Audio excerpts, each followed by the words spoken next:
नमस्कार, स्वागत है आपका न्यूज 18 राजस्थान में। आपके साथ मैं हूं दीपक व्यास। खबरों की शुरुआत करते हैं अलवर रेप कांड से जुड़ी अपडेट को लेकर। आरोपी एसआई भरत सिंह को बर्खास्त कर दिया गया है। आईजी हवा सिंह ने उसे बर्खास्त कर दिया है। दुष्कर्म का आरोपी है ये एसआई और इसे पुलिस ने गिरफ्तार भी कर लिया है। थाने में महिला से इसने दुष्कर्म किया था। थाने में शिकायत लेकर गई थी ये महिला। विवाद के निपटारे का इसने झांसा दिया था।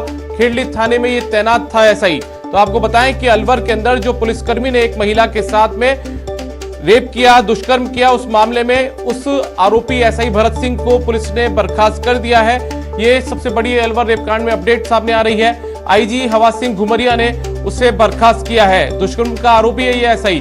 थाने में महिला से इसने दुष्कर्म किया था। दरअसल थाने में शिकायत लेकर एक महिला गई थी। विवाद के निपटारे का इस एसआई ने उसे झांसा दिया और उसके बाद में उसके साथ में दुष्कर्म किया। खेड़ली थाने में ये एसआई तैनात था।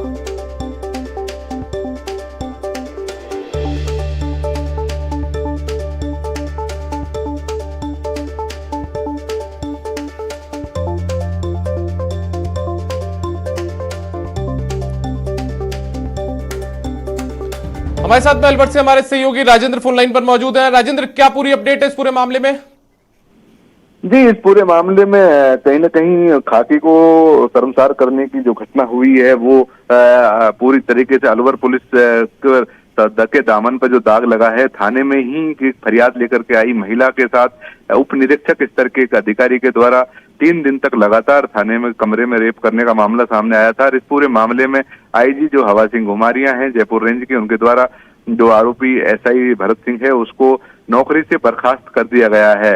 इसके लिए अब आदेश जारी किए जा रहे हैं। कुछ देर बाद में आदेश अलवर एसपी के पास आ जाएंगे और उसके बाद पूरी प्रक्रिया बर्खास्तगी की पूर्ण हो जाएगी। लेकिन इस पूरे प्रकरण की जांच जो है वो सीओ राजगढ़ को अंजलि जोरवाल को सौंपी गई है और पुलिस की जो टीम है वो लगातार जांच करने में जुटी हुई है।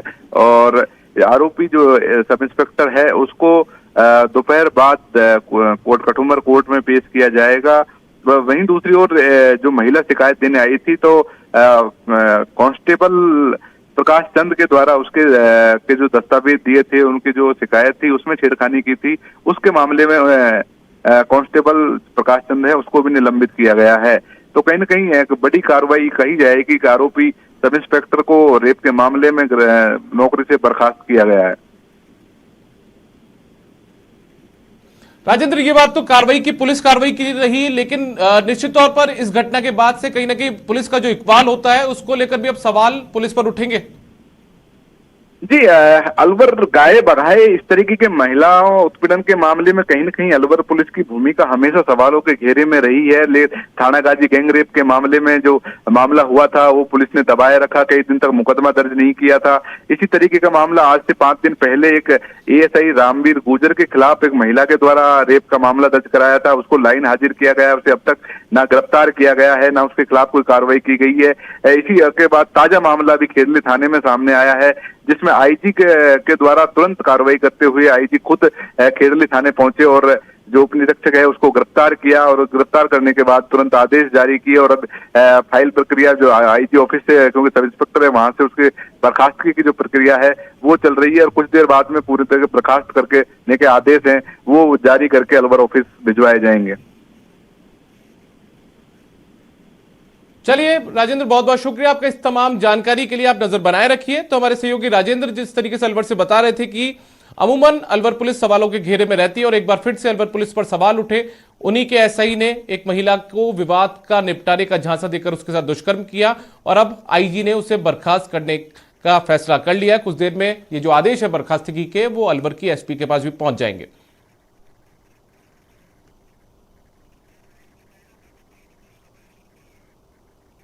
बयाना भरतपुर स्टेट हाईवे पर वीरमपुरा के पास टोल प्लाजा पर बदमाशों ने टोल कर्मियों के साथ मारपीट कर तोड़फोड़ कर दी है। इस दौरान टोल केबिन के शीशे टूट गए, जो हजारों रुपए की नकदी भी बदमाश पार कर ले गए। बताया जा रहा है कि मामूली कारसुनी के बाद मामला टोल कर्मियों के साथ मारपीट करने तक पहुंच गया और केबिन में तोड़फोड़ कर दी गई।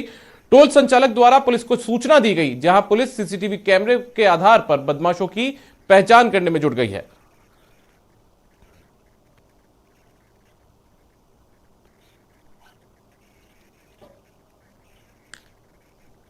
आज विधानसभा में वैक्सीनेशन होगा। कोरोना वैक्सीनेशन लगवाने के लिए कैंप लगाया गया है। विधायकों ने दिखाई है वैक्सीन लगवाने में खासी रुचि।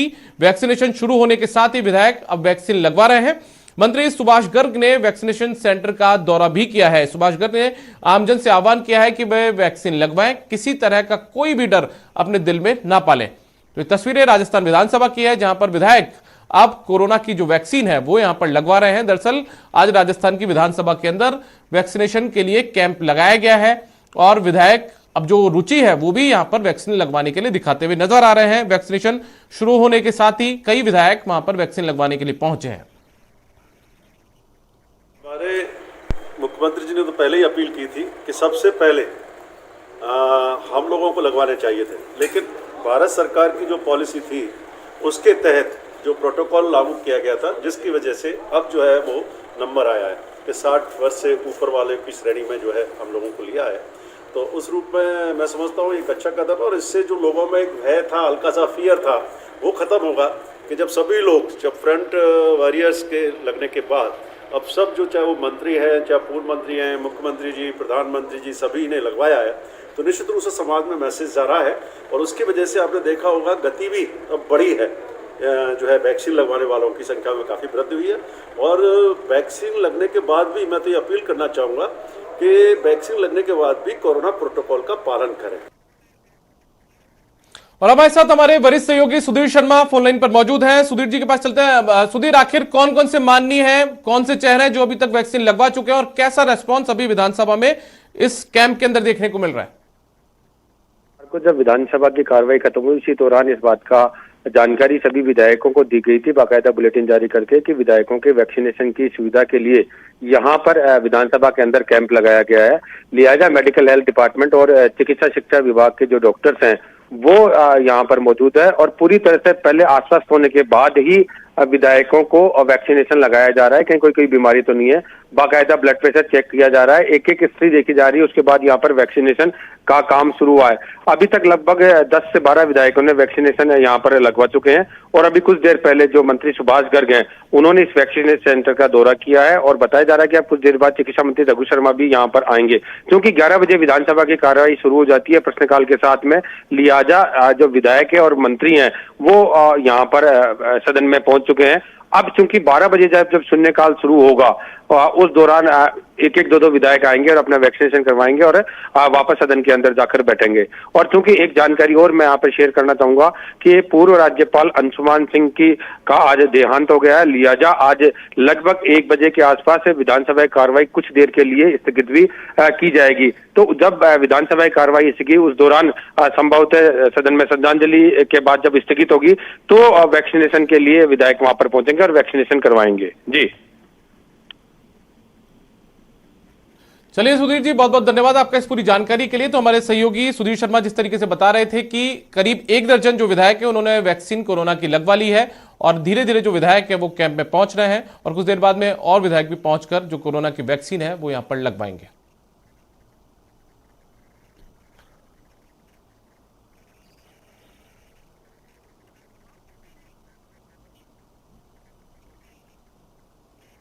विधानसभा की कार्रवाई शुरू हो चुकी है। सदन में आज 49 सवाल रखे जाएंगे। कई मुद्दों पर सवाल जवाब भी इस दौरान होंगे। धरने पर बैठे बीजेपी विधायक बैठ चुके हैं। धरने पर बैठे बीकानेर संभाग के 5 विधायक हैं। बीकानेर संभाग के विधायक धरने पर नहरबंदी को लेकर बैठे हैं। भाजपा विधायक नहरबंदी का विरोध कर रहे हैं विधानसभा के बाहर।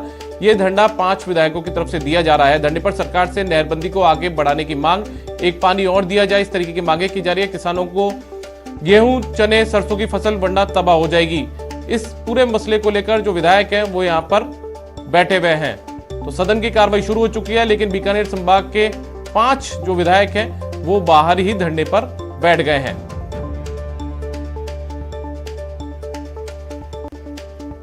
हमारे यहाँ मंगलवार तक का वैक्सीनेशन का डोज बाकी था। करीब 2.5 लाख लोग हर रोज उनका वैक्सीनेशन किया जा रहा है। तो मैंने नीति आयोग के सदस्य जो इस काम को देख रहे हैं, डॉक्टर पाल साहब, उनसे भी बात की थी। केंद्रीय स्वास्थ्य मंत्री हर्षवर्धन जी से भी बात की थी कि हमको इस महीने, मार्च के महीने में 60 लाख वैक्सीनेशन के लिए वैक्सीन चाहिए। उन्होंने भरोसा दिलाया कि हम दिलाएंगे। तो जिस ढंग से राजस्थान में चाहे हमारी पीएससी हो, सीएससी हो, सब जगह पे वैक्सीनेशन का ड्राइव बहुत शानदार तरीके से चल रहा है। हमने यहाँ पर विशेष तैयारी की है। पूरे माननीय के हिसाब से हमने यहाँ पर सभी सुविधाओं का विस्तार किया है। एसएमएस से अलग नोडल अधिकारी लगाए हैं, सीमेंट ऑफिस से अलग नोडल अधिकारी लगाए हैं और पश्चिम द्वार के अंदर जो हॉल है उसमें वैक्सीनेशन सेंटर का और साथ में ऑब्जर्वेशन सेंटर बनाया है। हमने सभी तरह की पूरी माकूल व्यवस्था की है। मिनी आईसीयू को हमने यहाँ पर स्थापित किया है। मिनी आईसीयू लगाया है यहाँ पर। सभी व्यवस्थाएं पूरी कर ली गई हैं। वैक्सीन व्यवस्था पूरी है। जैसे ही माननीय यहाँ पर शुरू हमारे पास आएंगे उस समय वैक्सीनेशन का काम शुरू कर दिया जाएगा। यदि सरकार ने सिंचाई पानी के लिए एक पानी की बारी नहीं दी तो हमारे क्षेत्र की चने और सरसों की फसल बर्बाद हो जाएगी, किसान बर्बाद हो जाएंगे। मैं ये मुद्दा विधानसभा में भी उठा चुका हूँ, पर ये गूंगी बहरी सरकार इस तरफ कोई ध्यान नहीं दे रही।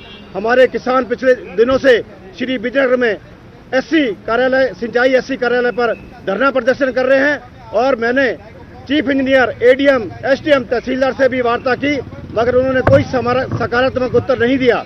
मरम्मत तो जरूरी है। पीछे जो इन्होंने कहा था कि हम पानी पूरा कर देंगे, कणक का पकाव पूरा कर देंगे, पर आज पकी हुई फसल खराब हो रही है। उसके लिए हम कह रहे हैं कि एक पानी और मिल जाता है तो पकाव पूरा हो जाता है कणक का। इसलिए आज बहुत से काश्तकार इकट्ठे होकर के चीफ कार्यालय का उद्घाटन करके सरकार को जगाने के लिए, सरकार को बताने के लिए कि काश्तकार दुखी है और काश्तकार की तरफ सरकार ध्यान दे ताकि उनकी फसल का कणक की फसल का पकाव हो सके। और हमारे साथ हमारे सहयोगी बाबूलाल धायल लाइव जुड़े हुए हैं, उनके पास चलते हैं सीधे विधानसभा। बाबूलाल, क्या कुछ अपडेट है? सदन का सत्र शुरू हो चुका है, 5 विधायक जो हैं बीकानेर संभाग के वो बाहर धरने पर बैठे हैं, क्या कुछ नया अपडेट? दीपक, 5 में से 4 विधायक भीतर चले गए हैं क्योंकि सदन की कार्यवाही शुरू हो गई है, लेकिन बलबीर लूथरा जो कि राय सिंह नगर के विधायक हैं वो इस वक्त भी यहाँ पर विधानसभा के बाहर धरने पर बैठे हुए हैं। लूथरा साहब, 4 साथी चले गए, आपको अपनी बात कहनी थी, कह दी, आप क्यों रुक गए? विधानसभा में बार बार मांग उठाने पर, सिंचाई पानी की बारी को देने की बार बार मांग उठाई, पर सरकार, ये गूंगी बहरी सरकार ने इस पर कोई ध्यान नहीं दिया।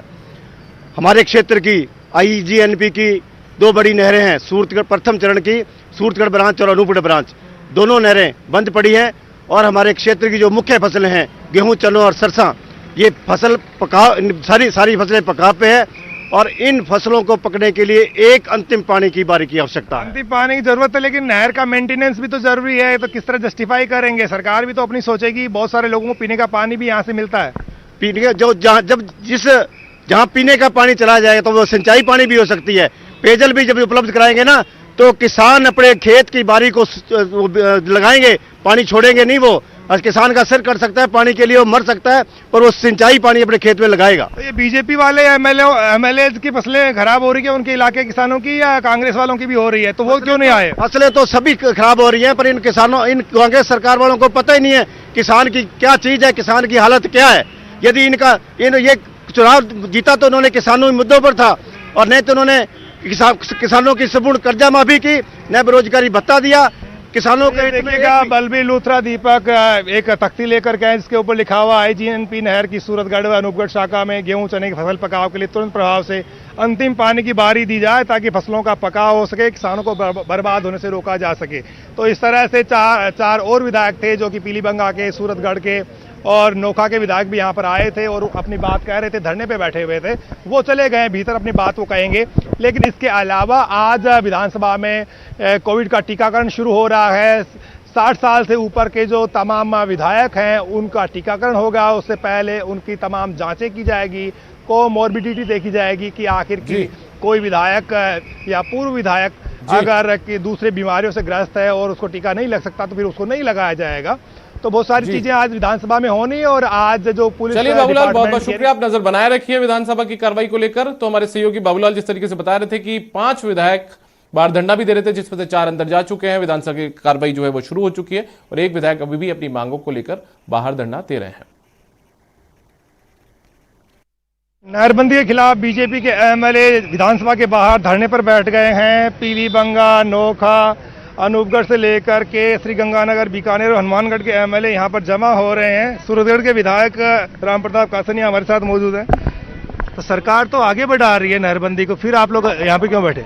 देखिए, अभी एक पानी की बारी के कारण काश्तकारों की फसल बर्बाद हो रही है। चना, सरसों, गेहूं, सारी फसल बर्बाद हो रही है। डैम के अंदर पानी होते हुए भी पानी नहीं देना। हमारी मांग ये है कि एक पानी की बारी प्रथम चरण के काश्तकारों को दी जाए। फसल बर्बाद हो रही है, उसको बचाया जाए। फसल को बचाया जाए। अभी कहाँ पे पानी बंद किया गया है? आपके इलाके में भी नहर का पानी नहीं आ रहा? रूपगढ़ शाखा, सूरतगढ़ शाखा दोनों नहरें बंद पड़ी हैं। अभी सरकार इसे 70 दिन की बंदी ली जा रही है और सरकार चाहे तो एक पानी की बारी तुरंत प्रभाव से दे सकती है, मगर ये सरकार गूंगी बहरी सरकार है। किसानों की हित की बात करती है मगर किसानों को बर्बाद करने के लिए तुली हुई है। मैंने ये मुद्दा विधानसभा में भी उठाया था मगर सरकार के कान पे जू नहीं रहेंगी, इसलिए हमें। हरिलाल बिश्नोई जी, आपका इलाका कितना प्रभावित होगा?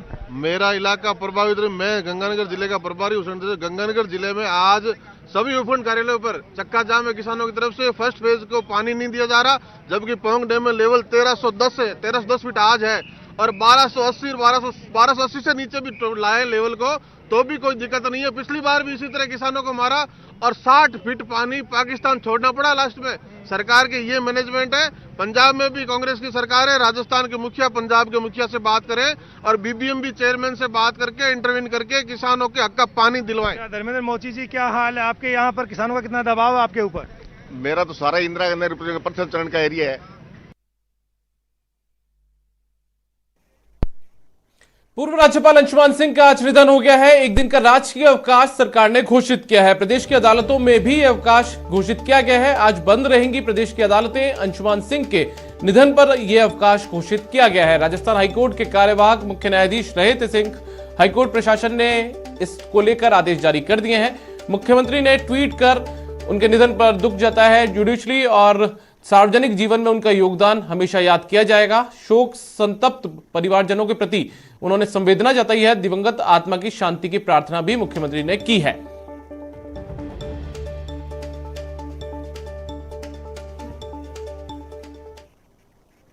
जयपुर में आज से प्रेस प्रीमियर लीग की शुरुआत हो गई है। जयपुरिया ग्राउंड पर पीसीसी चीफ गोविंद सिंह डोटासरा और चिकित्सा मंत्री रघु शर्मा ने इसका शुभारंभ किया। इस दौरान गोविंद सिंह डोटासरा और रघु शर्मा ने मैदान में बल्लेबाजी भी की। पीपीएल का शुभारंभ करते हुए पीसीसी चीफ और चिकित्सा मंत्री ने पत्रकारों के कल्याण के लिए चलाई जा रही योजनाओं की जानकारी भी दी। साथ ही पत्रकारों की समस्याओं के समाधान का भरोसा दिलवाया। पीपीएल के T20 मुकाबले के लिए 16 टीमों के बीच 4 पुल बनाए गए हैं।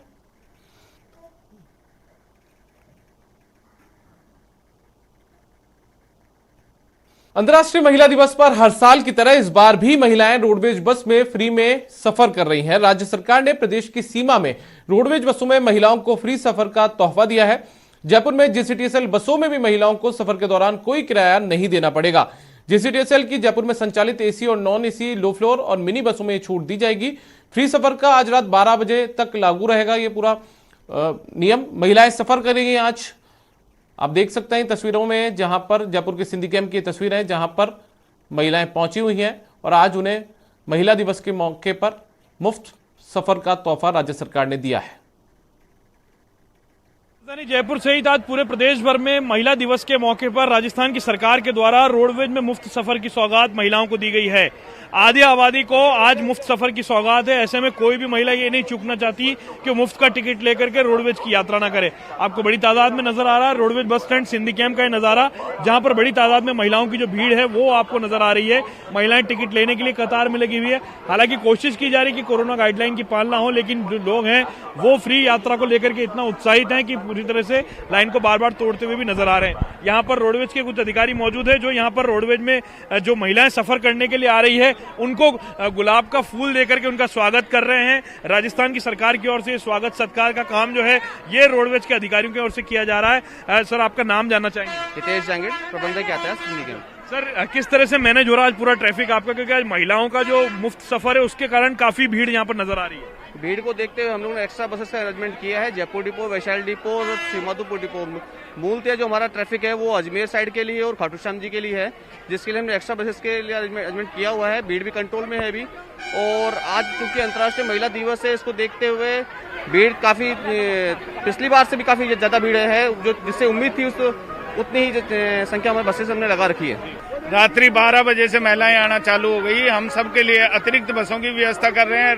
अभी तक हम 30 बसें अतिरिक्त भेज चुके हैं और 50 बसें हमारे पास अतिरिक्त और खड़ी है, जिनको हम जैसे महिलाओं को जरूरत पड़ती है वैसे ही भेज रहे हैं। अच्छी सौगात है, ऐसा होना भी चाहिए कि महिलाओं को इस साल में एक बार मौका मिले। बहुत अच्छा सम्मान दे रहे हैं आप उनको, महिलाओं के लिए बहुत अच्छा सफर। राम किशनगढ़ से आए हैं, कोटपुतली जाना है हमें। बहुत खुश है। चलिए, तो आपको नजारा नजर आ रहा है कि तमाम जो महिलाएं हैं ये आज सफर करने के लिए उत्साहित हैं और आज सफर करने के लिए यहाँ पर पहुंची हुई हैं। तमाम महिलाएं युवतियां जो हैं आज मुफ्त सफर की सौगात है, तो ऐसे में बड़ी तादाद में जो महिलाएं हैं वो बस स्टैंड पहुंची हुई हैं और राज्य भर के कमोबेश अलग अलग जिलों से इस तरह की तस्वीर जो है वो सामने आ रही है और महिलाएं ये मौका नहीं चूकना चाहती, क्योंकि अंतर्राष्ट्रीय महिला दिवस के मौके पर सरकार की सौगात को हर कोई भुनाना चाह रहा है। कैमरा पर्सन अविनाश के साथ लवली वधवा, न्यूज 18 राजस्थान, जयपुर। और उस बुलेटिन में फिलहाल इतना ही। आप देखते रहिए न्यूज 18 राजस्थान। नमस्कार।